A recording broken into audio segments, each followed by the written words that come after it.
For our next act, who is Michaela? She's just setting up, she's just, okay. Oh, sorry. No, that's alright, I'll get to say something else. Oh, no, okay. She's going to do a run-up. Right. This is going to be like Dirty Dancing. Are you ready, darling? Yes. That's the right song, isn't it? Yeah, there we go. Here she comes. Ladies and gentlemen, welcome to your stage, Michaela!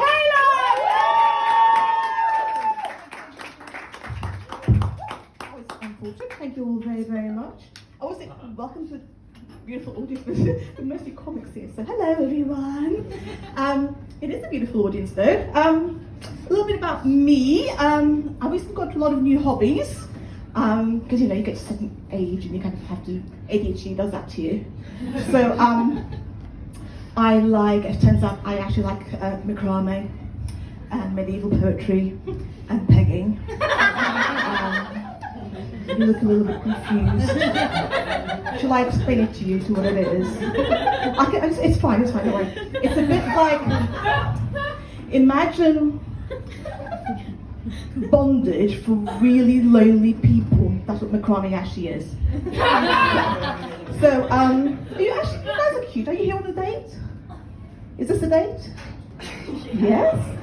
You're looking for more? I like, I actually like dates. I love a good date. It reminds me of kind of like being on Ket.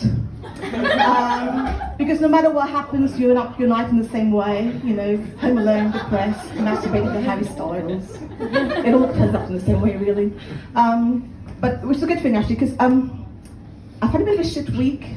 I'm so sorry. So my boyfriend and I broke up. Yeah. So pretty crap, but I'm very lucky in that I have an incredibly supportive and kind and wonderful husband. So he's been amazing at keeping my spirits up. So my husband and I have an open relationship. In other words, we fuck around. We were poly before poly became the thing to be. You know, we knew the band before they became famous. It's that kind of thing. I say husband. We actually recently had our first anniversary. I know, thank you. He actually, the whole year he's been up with me, it's lucky sort. But I have had a lot of anniversaries. I mean, I've had a lot of husbands. He's number 4. But luckily for him, I'm actually his first, so he struck gold first time. And I'm kind of jealous, because I love a first, don't you? You know, because you remember your first, right? Your first kiss, and your first pint, and your first gangbang. You remember that shit, you know, it's quite difficult not to. My husband and I, okay, people say marriage doesn't change things, but they're lying. For one, I found it really difficult to sleep with my husband now, because I'm used to sleeping up with people's husbands. So it's a bit weird. But anyway, so my husband and I, we're both ADHD, so we have like a lot of hobbies, the two of us. And whether it's not climbing or something interesting or whatever, recently we thought, we're going to, 1 year review, so we thought, let's just expand our repertoire. So we started swinging. It's been a bit of an eye-opener in more ways than not all the time, because it stinks if you keep your eyes open. So it turns out swinging is a little bit like, they call it the lifestyle. So swinging is a bit like a pyramid scheme or an MLM. It's kind of weird. Okay, so think of it like this. You have all these levels, and you have to get people under you, and you have to kind of build your network. The only good thing is that parties are a little bit less Tupperware and a bit more Bukkake. So it kind of works out not too bad. We recently went to our first swinging party. Does anyone know how to spot a swingers party? Pineapples! By the way, the whole thing about it tasting different, not true, we tried that. Turns out he is actually diabetic though.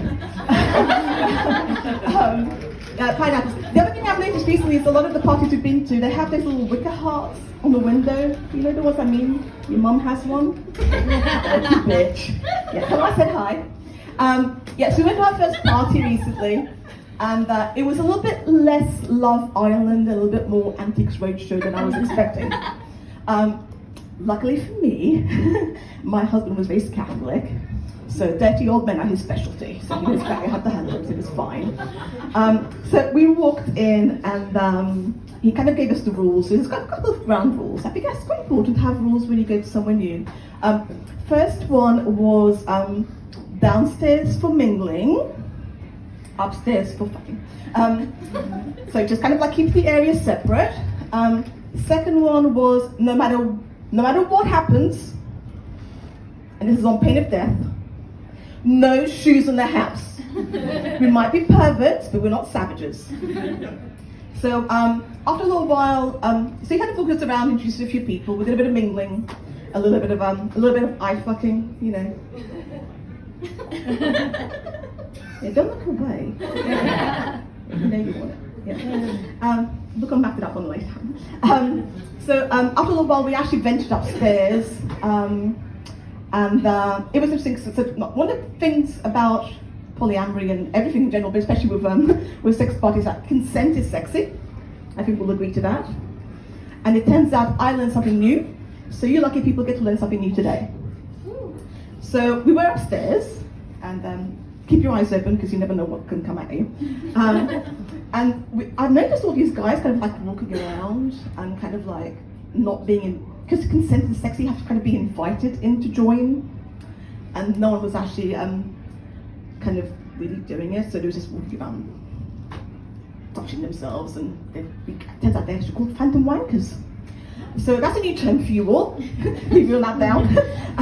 But I would say that was the third rule that we were told about on the sex party when we went in, which is like, do not shake hands at a sex party. Yeah. Anyway, you all look incredibly traumatized. So thank you all so much. Thank you. Please say hi to your mom, and see you guys next week. Ladies